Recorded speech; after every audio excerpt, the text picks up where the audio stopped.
Star Trek, the next generation. Your love throughout the nation. You're my favourite show. Was in every episode you're lucky. You don't have to wait for buses. You just step into the transporter and off you boldly go. Mr. Wolf's my favourite person. Welcome to the bOrgCast. We are the Org, and our purpose is to assimilate seasons 2 to 7 of Star Trek The Next Generation.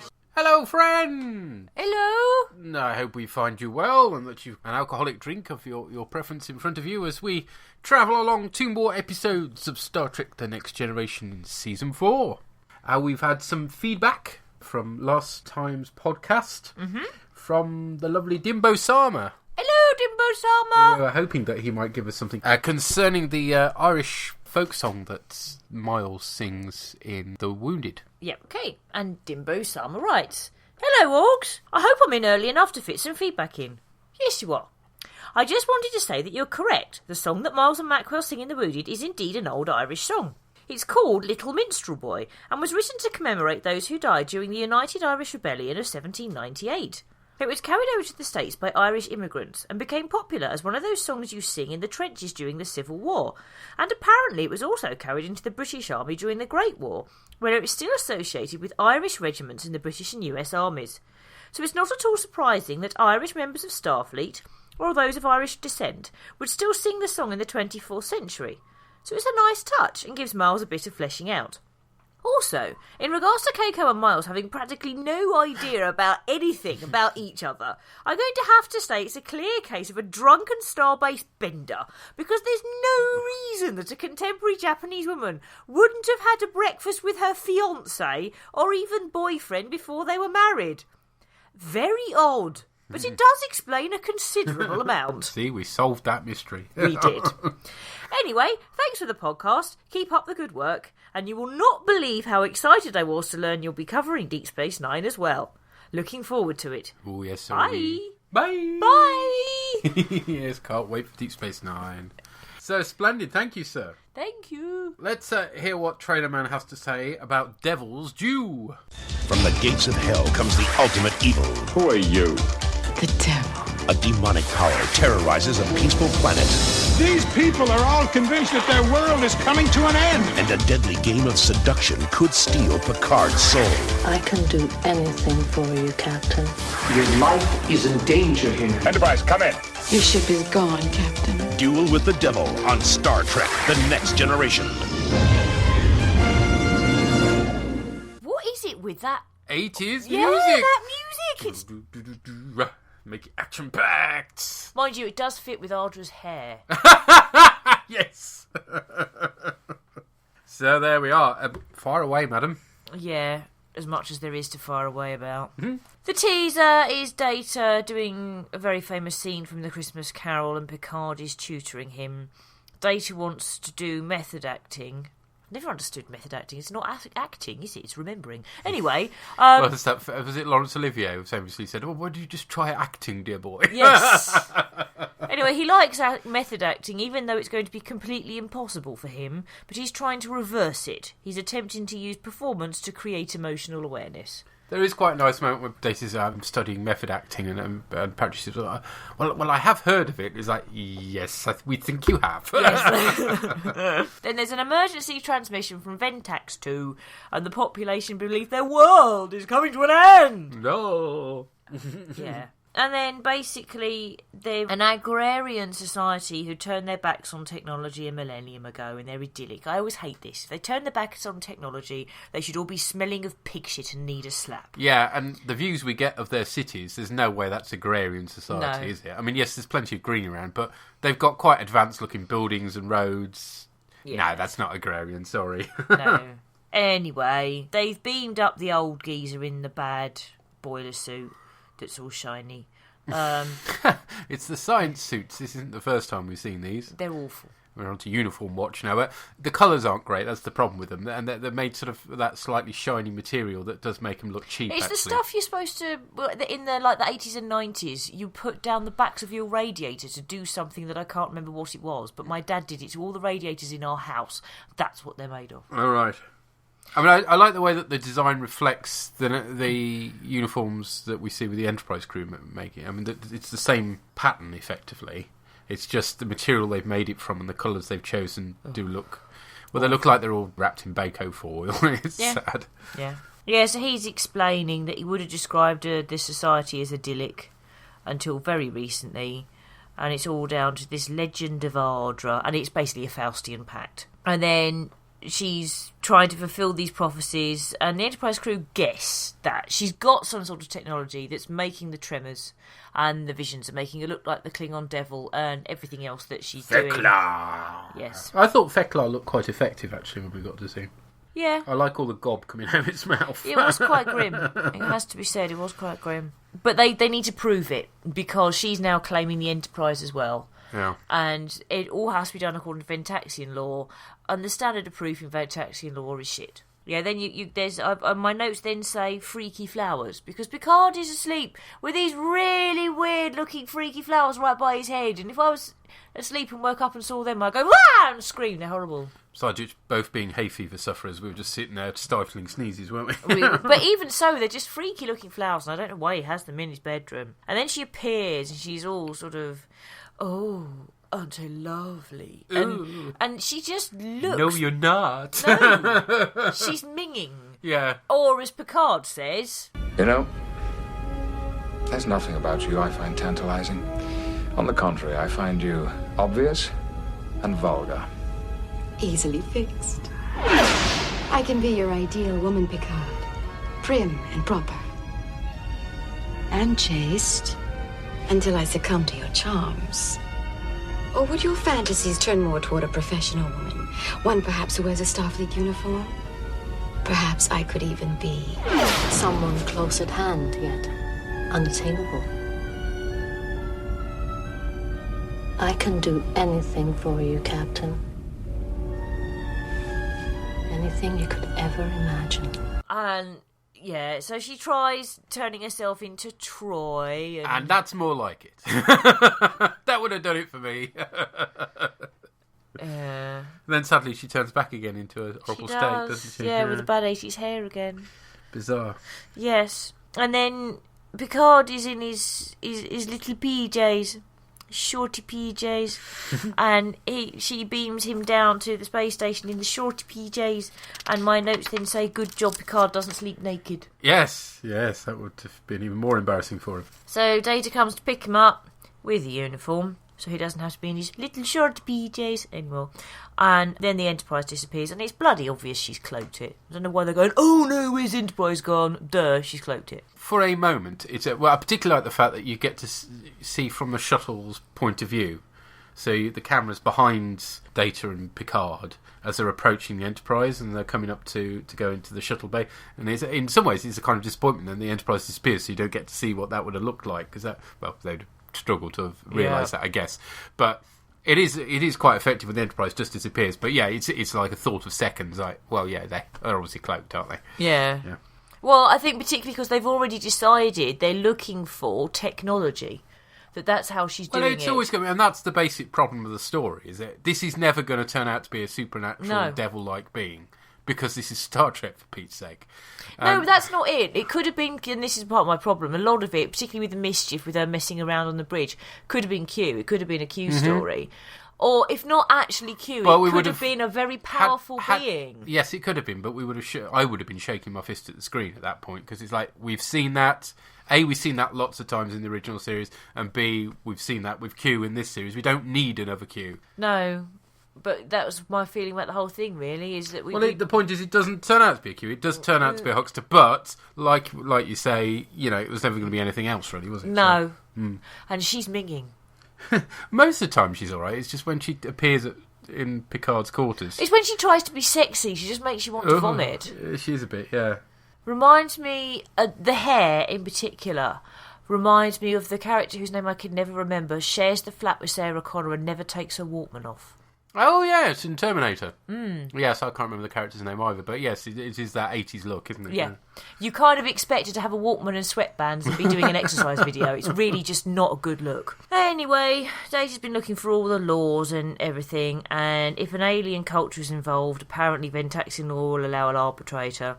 Data ends up being the arbitrator. He feels bad, except of course he can't feel anything. But anyway, he feels bad. But Picard says, who else can she not intimidate? You then have a sort of courtroom type scene, which is all right. I mean, some courtroom scenes can be boring. This one isn't. Okay. I think this is. There's a nice dynamic between Data and Picard, because of course Data is now in the position of authority over Picard, and doesn't throw his weight around as such, but he does make it quite clear to Picard when Picard's overstepping the mark as far as he's concerned.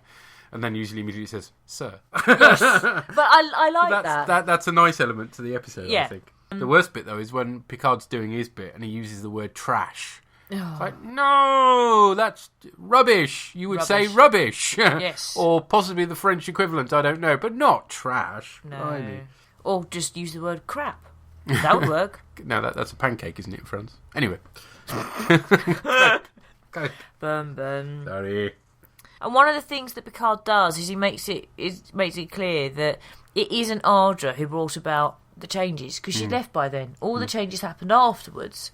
Yep. And so it's the society themselves that brought the changes around. Changes. Turn and face the strange. Changes. You can see whatever his name is, Blue Man, because he wears blue. Oh, yes, the sort of Prime Minister type dude. Yeah, him. You can see him thinking about this. You know what I mean? And it's not a sudden, oh, yeah. It's not ridiculous. I think it's well played. That it's like you can see the cogs turning in his mind. And then basically they're able to capture Ardra's technology, and then Picard does all the same tricks and becomes Fek'Clair and does the tremors and everything else.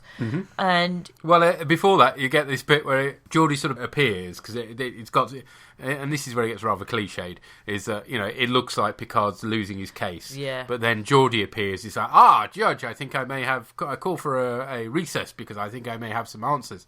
And he goes over to Geordi and says, now this is what we're going to do. And he may as well have just leant in and gone, pss, pss, pss, yeah. Because he's like, oh yeah, okay, so that's going to work then. Every time that happens, it works. Yeah, it was a bit clunky. But I did like the whole, there's Data sitting in the judgment of the court, and he turns around in a really childlike way and goes, hello, Geordi. Yes. Quite sweet. Yeah. Hello. Yes. Yeah, so then Ardra's presumably arrested, and some guards appear. Yeah. There's one bit where Ardra appears on the bridge. Yeah. And Picard says, Mr. Worf, restrain her or get her off my bridge. And Worf wanders over and then gets zapped by some sort of force fieldy thing and gets thrown back. And it's like, oh dear, here we go. Poor old Worf getting, what's the phrase, prawned? Whatever it is. I am not a shrimp. I'm making prawns. Prawned? Yeah, what they say today when somebody gets... Pwned? Oh, pwned, that's it, yeah. Prawned? Prawned. Well, when I read it, I always say prawned. I know there's no vowels in there, but that's how it looks like you ought to pronounce it. That's not right then. It's not prawned. Prawned? Prawned. That's what it looks Fucking like. prawn. Fucking prawn. Oh no, we're going on District 9. Yes. So yes, and prawned. What are prawned. you like? It gets prawned. Happens too often. It's embarrassing for the poor man. Okay. Sorry, I just can't get over the idea that you thought it was a cool youth word to say prawned. Still struggling a little bit. I did know it wasn't quite right, to be fair. Not that completely out of touch. Anyway, I think I prefer prawn. It's prawn from now on. Damn it! I may even invent a prawn jingle if I can find suitable music that sings about prawns. Yeah, I know, it may take a while. Now we're going to end up with something from the fucking Muppets, aren't we? We possibly, yeah. Well, that's never a bad thing.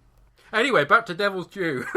Yeah, there isn't an awful lot more to say about it. Oh, and the devil costume was bad. Oh, terrible! That was pantomime, really, that, wasn't it? Really bad devil costume. However good Fek'Clair was, the actual, when she becomes the actual devil, you needn't have bothered, lass. Oh. No.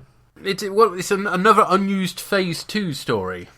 Phase 2 they being... should stop doing that. Yeah, well, Was there another writer's strike?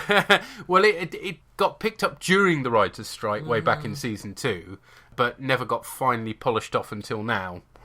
So they did struggle to turn this story into anything presentable. And there's even a rumour that it was left over from the original series, which, to be honest, kind of works. And not only are some of the music cues very like the original series, although that's obviously purely by chance, but you can just imagine Kirk dealing with Ardra in a rather different way than Picard. And Spock as arbitrator.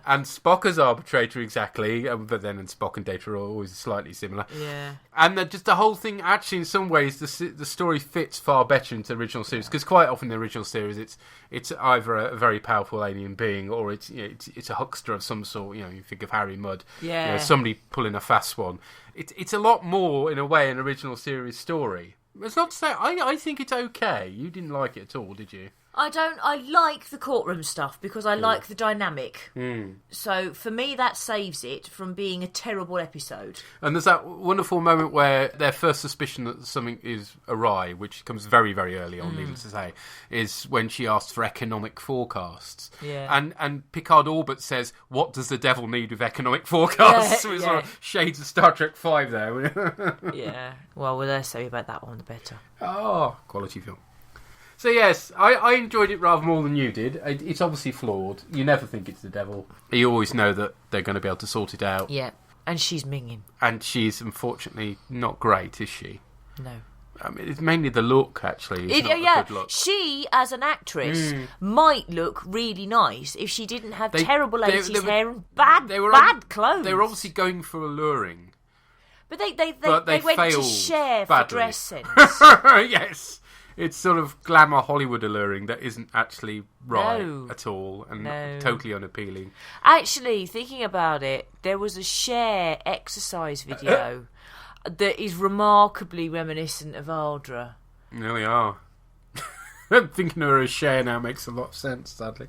I mean, the fact that I thought originally when I saw it was Devil's Due next, and I thought, I'm not sure I'm looking forward to that one. That feeling was pretty much right. It was just possibly having lower expectations improved my watching of it. I don't know. But it was as I remembered it. It's just that I liked the courtroom dynamic. Yeah, and that's nice. Data is good in this, actually. Yes, he is. Data and Picard. But also the guy playing Blue Prime Minister Man and the way he reacts to what Picard's saying. His non-verbal acting, I like that. But again, they're let down by the fashions a bit. The whole planet, they're all dressed in ridiculous clothing. Oh, it's awful. Awful.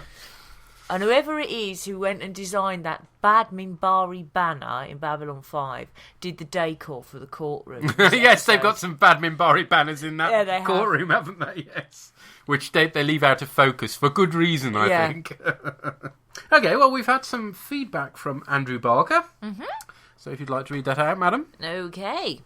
And Andrew says, "It is an okay episode, a bit silly though. Feels like a classic episode of Star Trek rather than The Next Generation. Aha. Ardra has a touch of the Zool from Ghostbusters about her. There is, and again, Zool is completely unappealing too, yeah. She seems to have a pretty powerful ship, able to cloak the Enterprise from the planet and shuttlecraft. Not sure about that. Enjoyable, but only average."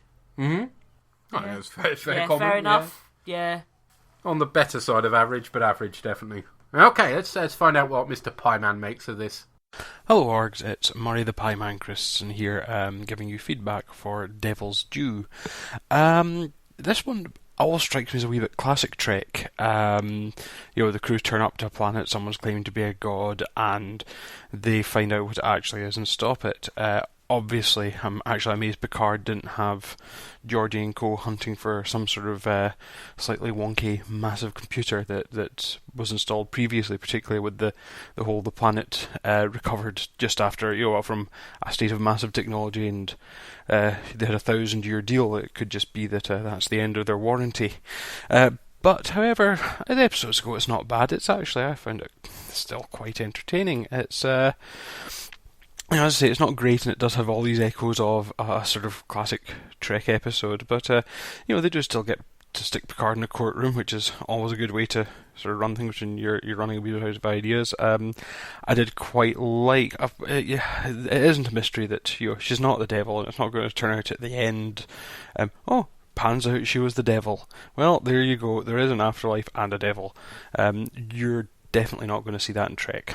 So it was really just finding out how she was doing it. It's kind of like watching a conjuring trick. You know they're not really sawing a woman in half, but you're just trying to work out how they're making you see it. So plot-wise, I said it's much more the how, and that was just a cloaked spaceship. So overall, I mean, again, it's not a fantastic episode, but I didn't find it tedious. And it was very much quite a lot of it was played for laughs. You could quite obviously see Picard in his jammies and whatnot. So it's almost kind of like a light fluff episode in the middle. You would almost call it's filler, but it's entertaining filler. So yes, that's about all I've got on that, and I shall talk to you shortly about Clues. Thanks again, and bye for now. Bye. Yeah, it's entertaining filler about covers it, doesn't it? Yes. Yeah. Yes, it's never going to turn out to be the devil. It's just such a stupid idea that they even think we would think that. Bizarre. Okay. And we also got some feedback from Wayne Peters. Hello, Orgs. Right then, what did we make of Devil's Due? Well, I thought this one was a bit bland and forgettable, this one. I think the biggest problem was with Ardra, or certainly the woman that played Ardra. She just didn't really do much above the bare minimum with the character, and I just wasn't very interested. The whole thing about, is she really the devil? Well, no. When you've seen Q, it's fairly obvious she's probably just an alien with Q-like powers. And of course, when it turns out that she's just using transporter technology and a couple of sleight of hand tricks, it's all a bit kind of, whatever. One thing I did want to know was, okay, so she transported the guy at Con or Ops, I never remember which one's which, out and then replaced him. Where did she get the Starfleet uniform from, and how did she change into it so quickly? That's kind of gloss over that one. There are a couple of little things like that when you know what's actually going on, don't actually make a lot of sense. There were some nice things about this one. There was some nice map work of the city, people running with the tremors going on, and also there's a shot where the shuttle is coming into dock in the docking bay, the aft part of the Enterprise's saucer section, and that's a really nice shot. It just swings into view just before it disappears. The one thing that did bug me about watching this, and it's the same with all of them, is of course they're in 4:3 aspect ratio, which is weird now. It really is odd. I'm so used to watching things in 16:9 widescreen that it's almost like watching the episodes through a keyhole. It's bizarre. I want to see the rest of the picture, damn it. Only other thoughts really was something occurred to me relating to what I said last time about how the rest of Earth outside of Starfleet seems to have regressed to the 18th century, and it made me wonder whether it all relates to this idea from the Wrath of Khan, where it was kind of supposed to be Hornblower in space, and whether they're trying to carry that idea on, so you get that kind of Hornblower feel to civilian life outside of Starfleet. They're just a little bit heavy-handed about it, especially when we get to Sub Rosa, but that's another story. So, what do we think of Devil's Due? It's okay. It's alright. It wasn't terrible, but it wasn't particularly memorable either. So there we go. Thank you, sir. Excellent. Thank you. Yeah. It's okay. It's that's okay. That's my feelings on it, really. It's okay. I mean, good point about where she gets the Starfleet uniform, that when she replaced that crewman, that is a bizarre scene. I assumed it was part of the holographic projection, same as where did she get the devil costume from? Yeah, where did so she she's get overlaying. Yeah. Right, yeah, that can answer that one, I guess. But quite where the crewman goes in the in-between time. See, I wondered that, because when the crewman comes back again, I thought... He's like, what the fuck? Yeah, but why doesn't Picard say, where have you been? Because presumably, he's been on her ship. Yes, well, presumably. Very weird. But with the 4:3 aspect ratio, because we're so used to watching Classic Who and Blake 7, yeah, I mean, there is an awful lot of stuff we still watch on 4:3. It doesn't bother us in the slightest. No, I'm used to the little grey bits at the edge. Yes, well, obviously alter the screen properly. Yeah, so no. Jolly good. Well, thank you for all that feedback, chaps. Thank you. Splendid stuff. Shall we move on to Clues? Yeah. A strange accident leads to shocking betrayal. You are the key to this entire mystery, and you have done nothing but block my every attempt to solve it. Hidden motives hide an alien threat. What really happened to us? I cannot answer that. Dangerous forces control the fate of the crew. I looked into the mirror. It wasn't me, Worf. Take us back to the scene of the crime. This ship must be destroyed. Deadly secrets on Star Trek: The Next Generation.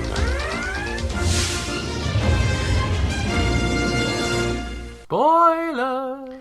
Just a bit. Yeah, thanks for giving away the ending there with the old alien intervention, but hey, it wasn't that much of a revelation anyway, was it? Well, not given we've seen the episode before, no. Yeah, and that really is the problem, is because once you've seen it once, it does rather stick in the brain. But there we go. The teaser opens with everyday stuff happening on the Enterprise, including some very exciting growing of some pink mould by Crusher. Woo! Worf's Mockborough classes get introduced. They'll come up a lot in the future. And more than slightly odd bit with Guinan in a Dixon Hill adventure, which doesn't fit with the rest of the episode. It's all jolly and funny and very odd. It introduces the theme of clues, and this is the umpteenth time this trope's happened, whereby an episode starts with, it happened in the last one as well. Yeah. Starts with a holodeck thing, some sort of period piece, but it picks out on something that then is going to be exposed in the rest of the episode. It's getting very, very tired at this point. It has to be said, this particular trope. Yeah. And it's not funny, it's just... The scene goes on way too long, yeah. And it's poo. Absolute poo, I'm afraid. The only good thing about it is the fact that Data phones Picard. Yep. So we were complaining in the past that people just walk into the holodeck. Yeah. Picard and Guinan could have been doing something unfortunate. That's a horrible thought, isn't it? But anyway, instead, Data uses the phone to ring through in Dixon Hill's office, which is quite good. But there we are. Then we have the bridge, and Ensign McKnight is at the con. Whee! She'll pop up a few times in theory. Redemption and Face of the Enemy. Teaser at least has got a nice ending. Again, not so good once you know what happens, but the whole bridge crew passes out except for Data as they approach an M-class planet. Seemingly as they come to, Data reveals they've been through a wormhole. Cue first... Through the wormhole. Did you not watch Through the Keyhole? No, I didn't. That particular area of space, Data says, is unstable and suggests that rather than sticking around to investigate, they launch a probe to explore the planet, but move on quickly. As events pan out, more mysteries emerge. Crusher has a bunch of pink candy floss that's grown. The M-class planet turns out to be a gas planet, according to the probe. Troy starts getting dizzy and freaks out when she sees herself in the mirror. No comment. Worf's wrist has been broken and reset using the ship's equipment, but Crusher doesn't remember doing it. And Data comes up with an obviously lame excuse for the predicament, raising people's suspicions about him. Which, when you watch this for the first time, that's what interests you. Yes, there's a slightly sinister element to it. Yeah, it's bearing in mind that it's not that long ago since he took over the ship to go and... Exactly. It does... If you're watching this for the first time, you don't understand why Data's behaving the way he does, and there is tension there because of that. But once you've seen it before and you know... It didn't work, Captain. No. Yeah. Eventually they figure out they've actually been unconscious for a day, and that probe results and the ship's chronometer have been tampered with by Data. As they return to the planet, which turns out to indeed be M-class, a green gas thing attacks the ship's shields, and Troy is taken over, speaking with a rather cool voice, it has to be said. That's rather one of the better points of the episode. You have invaded our system. No. Worf! You will only harm Counselor Troy's body. We are not invaders. We are explorers. Your knowledge of us is unacceptable. They are xenophobes, sir. Isolationists. The Paxons terraformed a protoplanet in this system in order to better conceal their whereabouts. The apparent wormhole we experienced is actually a trap to keep out invaders. Marina Sirtis does quite a good villain. She gets to do it several times, actually. Weirdly, the alien that's taken over her takes over her while she's in bed. She just sits up in bed because she's been having these dizzy spells. She's gone to bed. Next time you see her, she's fully dressed, still under the control of the alien. So therefore, the alien made her get dressed rather than wander around in her PJs, which is very thoughtful of the alien. Transpires the aliens are Paxons, a race so xenophobic that they're not Paxmans. They're not Paxmans. So that would have been more interesting. And then, spend the rest of the time interviewing the bridge crew. Answer the question! Answer the question! Yes. Anyway, these Paxtons are so xenophobic that they knock out any passing ship's crew and make them think they've gone through a wormhole and put them off coming back again. Data, of course, wasn't immune to whatever weird knockout gas stroke force field thing was applied to them, and got round to reviving the rest of the crew, leading to the Paxons threatening to destroy the ship through Troy, who prawns Worf's wrist. I am not the shrimp. I'm making prawns!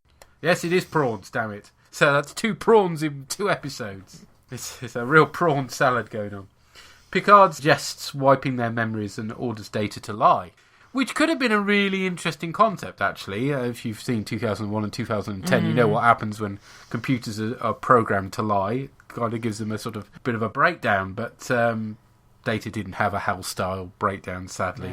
No. He's just a little bit confused, but doesn't react so badly to being deceitful, which is a bit worrying, really, for them, isn't it? Well, no, but actually he doesn't, other than the initial story that he's told to recite, he doesn't lie, he evades. He does evade, yes. So to avoid the Paxtons carrying out their threat to destroy the Enterprise all over again, Picard orders that all the clues are covered up this time so that there can't be any repeat performance. One hopes there isn't something else they haven't missed, otherwise this would repeat ad infinitum. I still don't know what they did about Worf's wrist. Yeah, Worf's wrist is still going to be a bit wonky, isn't it? And also, how they're going to stop Troy freaking out again. Curious one, that one. So it's not completely definite they're going to be able to sort this out, and next week's episode could well be them going through this all again. No! Because let's face it, this isn't great a second, third, fourth, whenever time. It's cheap and cheerful, it's a bottle show, it's all set on the ship. Once you remember the ending, any tension is sucked out of the story, and unfortunately we both knew the ending from the beginning. It's also cursed a bit with some medical technobabble at one point, although we are introduced to Alyssa Ogawa's first name, which apparently is never used again in the rest of the series. Really? Yes, I found that a bit shocking, but there we are. This is the only time the first name Alyssa is used. It also is a bit problematical if you're a fan of Red Dwarf, because Red Dwarf did this episode in 30 minutes and did it with a lot more laughs. Yeah. Somehow we've lost the last 4 days. Did you look behind the fridge? If you lose something, it's nearly always there. Aliens! What? What are you talking about, Grease Stain? It's a well-documented phenomenon. They kidnap you, give you a mind probe, erase your memory, and put you back. Okay, aliens came aboard. Without question. They broke my leg? For some reason. They broke my leg? Right. And then they did a jigsaw? Right. Well, that's cleared that up then. Look, you're not thinking alien. That's what aliens are. Alien. They do alien things. Things that are alien. Maybe this is the way they communicate. What, breaking legs? And doing jigsaws? I can thoroughly recommend that episode to you. It's a very strong second season of Red Dwarf, and it precedes this episode in terms of chronology, so there might be a suggestion. This story was actually suggested by a fan. It does make you wonder whether he'd seen the Red Dwarf episode. And really, I've got nothing else to say. It's an incredibly unremarkable story. Yeah.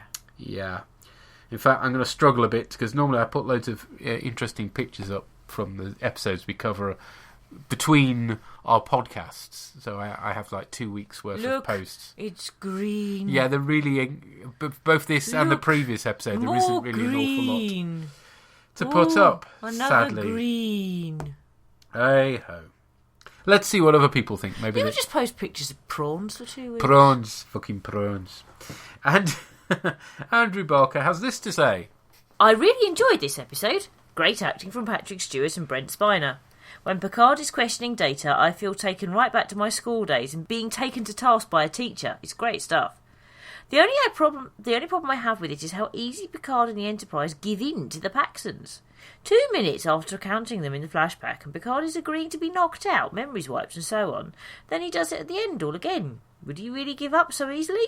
Love Data's smug smile at the end. Yeah, that is Very good, funny. actually. Yeah. Yeah, it's true. It's like... Well, I suppose because of the Prime Directive, they have to respect the people's desire to never have their existence known. Yeah, it's hard to say, because through Data, they've overcome whatever threat these aliens have towards them. Except they do say they're going to destroy the ship, but there's no... It's not. You don't get the impression, actually, that they're facing a foe that's more powerful than them. No. Would have been if it hadn't been for Data, I guess, but there we are. But yeah, he clearly enjoyed it a lot more than we did anyway. Unless he either hasn't seen it before or he's talking about when he saw it for the first time. Possibly. Because the first time, there is the tension there. Oh yeah, it's great the first time, but it really doesn't bear up for repeat No. viewing. No. We didn't think, but maybe he does. Okay, let's find out what Wayne Peters makes of it. So, clues. Again, not an action-packed one again, but that's absolutely fine. I quite liked it, actually. I like the way that the crew sort of slowly come across these little pieces of evidence that something's not right, and they put it together. And it's nice watching them follow the paper trail, follow the breadcrumbs, as it were.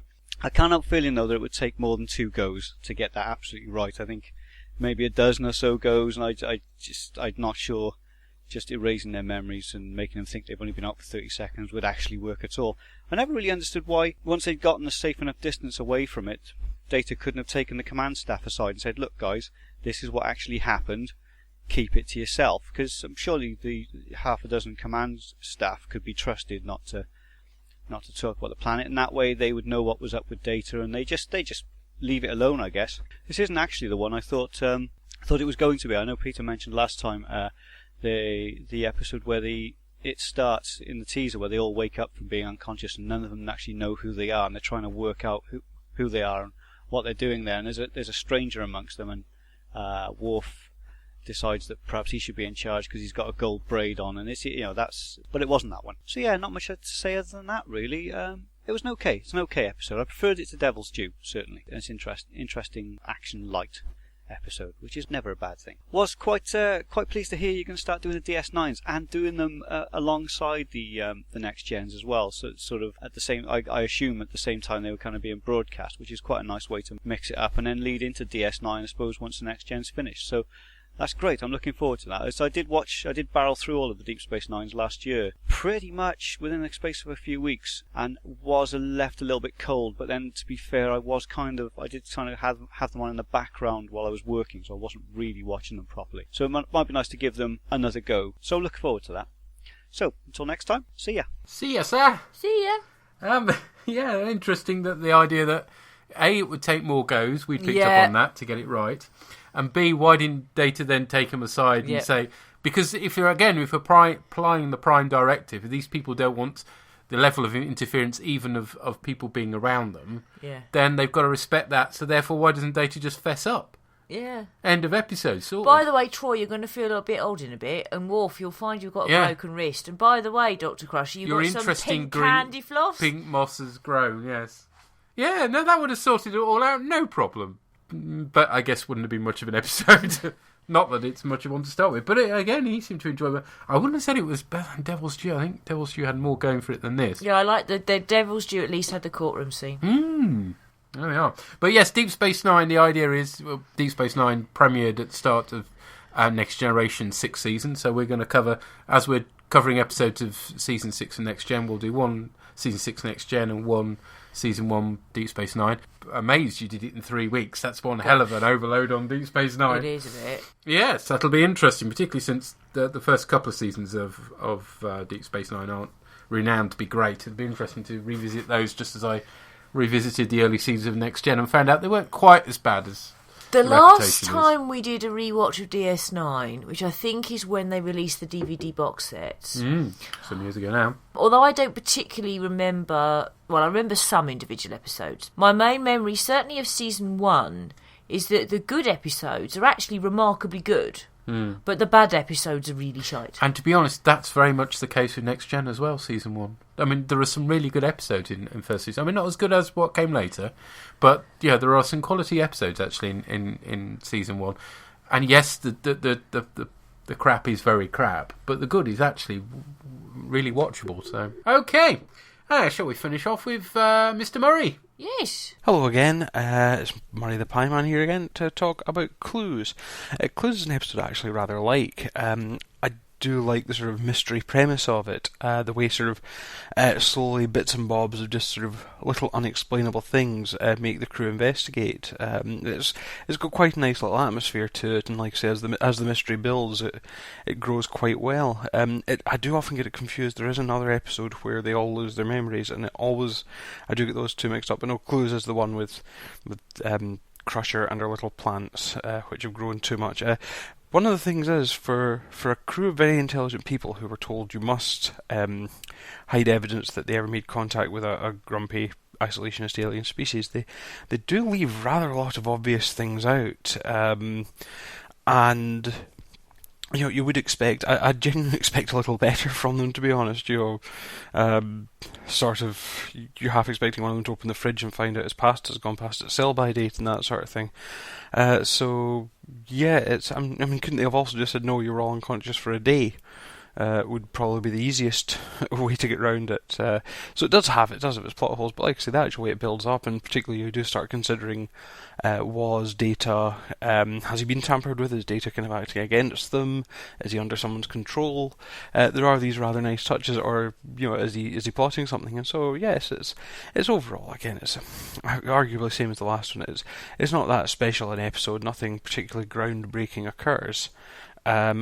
But it is a nice idea, and the execution's actually, plot holes aside, and the crew occasionally having a bit of an attack of the stupids. Just as I say, when you go back and find out what they actually did, it's not a bad idea. Like I say, it's by no means the perfect episode, but again, actually, neither of these ones has been wow episodes, but they both filled a gap. I was entertained when I watched them, and I'd probably, while they wouldn't be the episodes I'd go to if I wanted to watch an episode of Star Trek: The Next Generation, and they're not my Desert Island episodes, but they're both episodes which, if they were on again or if they were on telly, I'd sit down and I'd sit and quite enjoy them, so overall, again, yes, not like the great set we had yesterday, but it is two fairly good episodes. So that's all I've really got to say on the matter. As they don't really encourage much in the way of feedback. So as always, I'll just carry on saying, still enjoying the podcast. It's all very good, and thank you again for doing it. So hopefully I'll talk to you in the next couple of weeks about the next two episodes. Until then, bye. Bye. Bye. He said bits and bobs. We're trogging along. In a Scottish accent. Where we go, trogging along. Oh, we're trogging along. I wonder what we're spotting. Oh, we're trogging along. I wonder where we'll go. Oh, we're trogging along. I wonder where we're stopping. Oh, we're trogging along. I wonder, do you know? This will mean nothing to you if you hadn't had to sit through children's television of about, what was it, 4 years ago now? 5 years ago? 4 or 5 years ago, yeah. Yes, kiddies, CBeebies programme, Bits and Bobs. Let's just not dwell on that. But everybody in it had a Scottish accent, just like Murray's, so that really... That's what you can be putting on Tumblr. Yeah. Photos of Bits and Bobs. Well, there we maybe not. And yes, it does make you wonder if there are other things they've overlooked, like somebody just had a big dump in the loo, passed out before flushing it, wakes up. I can't remember having that massive... Anyway, best not to dwell on that sort of thing. Everybody else seems to have got a lot more out of this than we did, which is a shame. But I do make the point that none of these episodes are terrible. No. And they're not unwatchable, but they are not particularly interesting. As Murray says, they're not your go-to episodes. Definitely not your Desert Island episodes, which is a very good phrase. Thank you, sir. Yes. Now, will that be true of the next two episodes, I wonder? The next episode is on Thursday the 30th of May, and we'll be covering First Contact, not that one. As in, not the film. Is it the one with the woman, and I think she's an engineer? From, like, a race they've never come across before, a scientist or something. Yes, that's right, And then she's like, on our planet, we wouldn't have a visor or something, and then Geordie's visor saves the day? Can't remember the visor bit. Because that might be mixing it up with it might be another mixing episode. up with another one. I don't know. It is. All I remember is it's a race that hasn't experienced aliens before, hence the name First Contact, and they don't react well in much the same ways as our culture wouldn't react well. And it involves Riker a lot. Yeah. And I have a feeling we may get some Riker in action. Yeah, I think so as well. But that's as much as I remember. So a lot of the plot passes me by in that one, so that's quite good. Yeah. And Galaxy's Child. Oh, Stingray! Stingray! That's right, the Space Stingray. Very, very early CGI effects. And the return of Leah Brahms. Yeah. Hurrah-ish. I honestly can't remember what I thought of either of those episodes particularly. So again, we're going into this blank. And hopefully there'll be a pleasant surprise. If you'd like to send us your memories or thoughts or watch them and tell us what you think, then you can contact us on the Geek Planet online forums, on our Tumblr site, which is bOrgCast.tumblr.com, or you can email us your thoughts or MP3s at bOrgCast@geekplanetonline.com. Splendid stuff. If you're not being prawned. If you're not being prawned, yes. Oh. So there we go. We'll catch you in a couple of weeks' time. Take care, folks. Cheerio, bye. Bye. The bOrgCast is brought to you by those lovely purple people at Geek Planet Online. The song at the opening of this podcast was written and performed by Adam Buxton and is used with his kind permission. Still don't know what I was waiting for, and my time was running wild, a million dead-end streets, and every time I thought I'd got it made, it seemed the taste was not so sweet. So I turned myself to face me, but I've never caught a glimpse how the others must see the faker. I'm much too fast to take that test. Changes. Turn and face the strain. Changes. Don't wanna be a richer man.